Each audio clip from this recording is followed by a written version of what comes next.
Assalamualaikum warahmatullahi wabarakatuh. Perkenalkan, nama saya Sabrina Bella Miranti. Saya dari kelas PJJ Manajemen untuk mata kuliah Ekonomi Mikro di MJ 102. Di sini saya akan membahas tentang isu mikroekonomi, di mana menurut kumparan.com, ekonomi mikro merupakan cabang ilmu ekonomi yang membahas perilaku bisnis, perilaku konsumen, penentuan harga di pasar, serta keuntungan perusahaan. Saat ini permasalahan ekonomi yang sering muncul karena keterbatasan sumber daya dalam memenuhi kebutuhan manusia yang tidak terbatas. Selanjutnya dilansir dari regional.kompas.com, daftar harga bahan pokok di Solo jenjang Ramadan, cabai dan minyak ikut naik. Di mana menurut Dinas Perdagangan atau Disdak Kota Solo, Jawa Tengah, mencatat adanya fluktuasi harga bahan pangan menjelang bulan Ramadan 2025. Meskipun terjadi kenaikan pada beberapa komoditas, Disdak menilai kenaikan tersebut masih dalam batas wajar dan tidak terlalu signifikan. Yang mana menjelang Ramadan 2025, harga beberapa komoditas pangan di Kota Solo mengalami fluktuasi. Seperti harga cabai rawit meningkat menjadi 80.000 per kilogram, cabai merah keriting 35.000 per kilogram, dan telur mencapai 26.000 per kilogram. Sementara itu, harga daging ayam tetap stabil di antara 34.000 per ekor, beras premium 17.000 per kilogram, dan harga minyak goreng di pasar tradisional masih melebihi HET yang ditetapkan, yakni sekitar 15.700 per liter. Seperti yang masih dilansir pada regional.kompas.com, fluktuasi harga dipengaruhi oleh cuaca dan tren pasar menjelang Ramadan. Disdak menyebut musim hujan menghambat pasokan dari luar daerah, seperti Jawa Timur, sehingga menyebabkan ketidakseimbangan pasokan dan permintaan. Selain itu, meningkatnya permintaan menjelang Ramadan dan Idul Fitri turut mendorong kenaikan harga. Maka untuk mengatasi hal ini, Disdak melakukan pemantauan harga secara berkala dan bekerjasama dengan Dinas Ketahanan Pangan dan Pertanian atau Dispangta. Masyarakat juga diimbau agar berbelanja secara bijak, membeli kebutuhan, dan menghindari panik buying.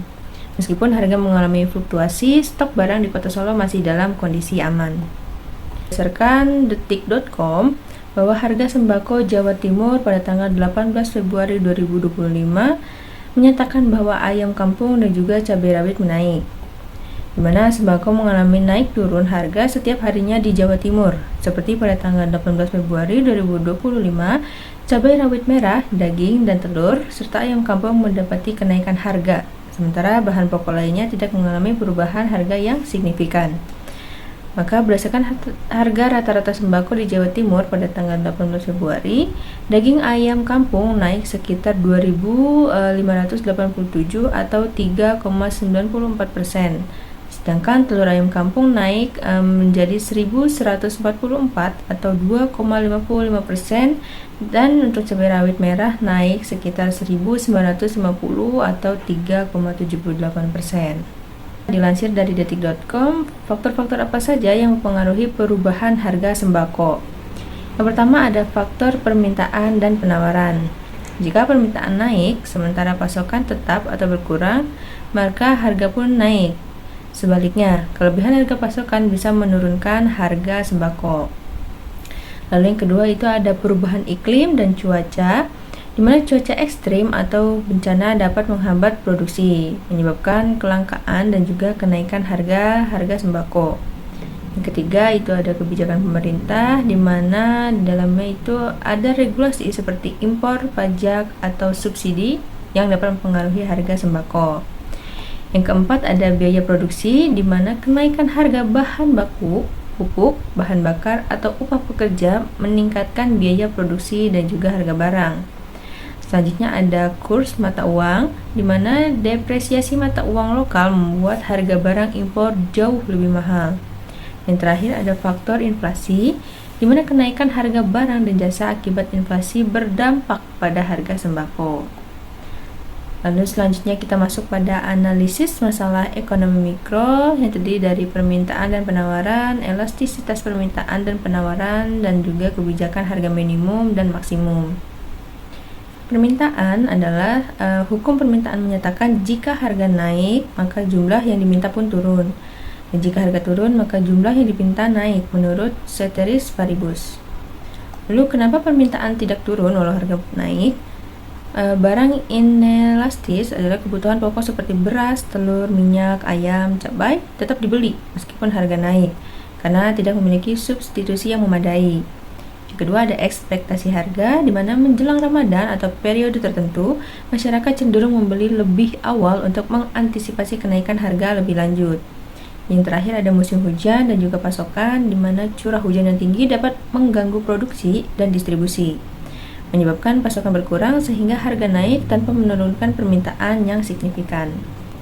Selanjutnya ada penawaran, di mana hukum penawaran sendiri, jika harga suatu barang naik, jumlah barang yang ditawarkan juga meningkat, dengan asumsi faktor lain tetap. Namun pada kasus di Kota Solo dan Jawa Timur, harga cabai rawit, daging ayam, serta telur dan beras mengalami kenaikan, tapi pasokan belum bertambah akibat kendala produksi dan juga distribusi. Lalu kenapa penawaran menurun sedangkan harga naik?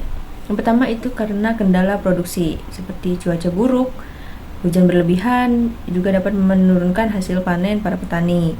Yang kedua ada gangguan distribusi di mana seperti keterlambatan pasokan akibat masalah logistik dan juga infrastruktur. Yang ketiga ada ketidakelastisan penawaran dalam jangka pendek. Produksi tidak dapat segera ditingkatkan meskipun harga naik karena butuh waktu penyesuaian. Selanjutnya masuk pada elastisitas permintaan, di mana telur permintaannya itu inelastis, seperti sumber protein terjangkau dan kebutuhan sehari-hari. Kenaikan harga sedikit tidak mengurangi konsumsinya. Kedua seperti cabai, permintaan inelastis juga karena produk ini sulit digantikan sehingga tetap tinggi meskipun terjadi kenaikan harga. Ketiga ada daging ayam, di mana permintaan relatif elastis. Konsumen dapat beralih ke alternatif lain jika harga naik. Yang terakhir ada beras premium, permintaan itu inelastis karena merupakan kebutuhan pokok yang tetap dibutuhkan meskipun harga beras itu naik. Lalu elastisitas penawaran, contohnya cabai, penawaran inelastis karena produksi terpengaruh oleh faktor musiman, misalnya musim hujan dan pasokan sulit ditingkatkan dalam jangka pendek. Kedua ada telur, penawaran elastis, produsen dapat meningkatkan produksi dengan relatif cepat untuk mengantisipasi lonjakan permintaan. Ketiga ada daging ayam, penawaran elastis, produksi dapat disesuaikan dengan cepat oleh peternak. Yang terakhir ada beras premium, di mana penawaran cenderung inelastis karena bergantung pada musim panen dan distribusi yang tidak bisa langsung diubah. Selanjutnya masuk pada slide kebijakan harga maksimum dan juga minimum, di mana harga maksimum yaitu batas harga tertinggi agar barang tetap terjangkau. Seperti studi kasus yang terjadi di Solo, HET minyak goreng adalah 15.700 per liter. Jika harga pasar lebih tinggi, terjadi permintaan berlebih dan juga kelangkaan. Sedangkan untuk harga minimum, yaitu harga minimum adalah batas harga terendah untuk melindungi produsen. Misalnya, seperti harga dasar gabah, jika harga pasar lebih rendah, terjadi kelebihan pasokan, sehingga pemerintah perlu intervensi. Selanjutnya ada dampak isu terhadap pelaku ekonomi. Yang pertama untuk konsumen, seperti daya beli menurun, meningkatkan beban rumah tangga, dan juga penyesuaian pola konsumsi. Kedua, dampak terhadap produsen ataupun penjual. Terdapat keuntungan meningkat, biaya produk naik, dan juga ketidakpastian pasar. Sedangkan dampak untuk pemerintah sendiri adalah peningkatan penerimaan pajak. Kedua, ancaman inflasi pangan dan juga stabilitas sosial. Lalu saran dan solusi kebijakan berdasarkan teori ekonomi.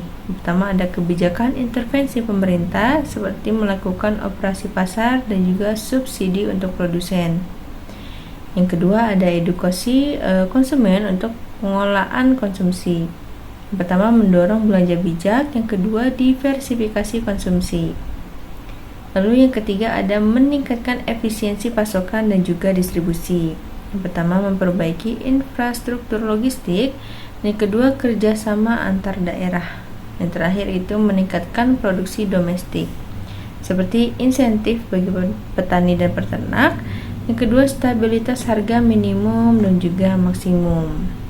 Kita sampai pada kesimpulan materi yang saya sampaikan, bahwa fluktuasi harga bahan pangan menjelang Ramadan merupakan fenomena yang sering terjadi karena peningkatan permintaan dan gangguan pasokan. Dampaknya dirasakan oleh konsumen seperti daya beli menurun, dan juga produsen seperti biaya produksi meningkat, dan bagi pemerintah itu ancaman inflasi dan juga stabilitas sosial. Maka solusi yang dapat diterapkan mencakup intervensi pasar, efisiensi distribusi, edukasi konsumen, dan peningkatan produksi. Dengan menerapkan prinsip ekonomi mikro, keseimbangan permintaan dan penawaran dapat tercapai, sehingga harga bahan pangan tetap stabil dan terjangkau bagi semua pihak. Baik, sekian presentasi yang dapat saya sampaikan. Semoga baik yang membaca maupun yang mendengarkan dapat memberikan manfaat bagi kita semua. Kurang lebihnya mohon maaf, saya akhiri. Wassalamualaikum warahmatullahi wabarakatuh.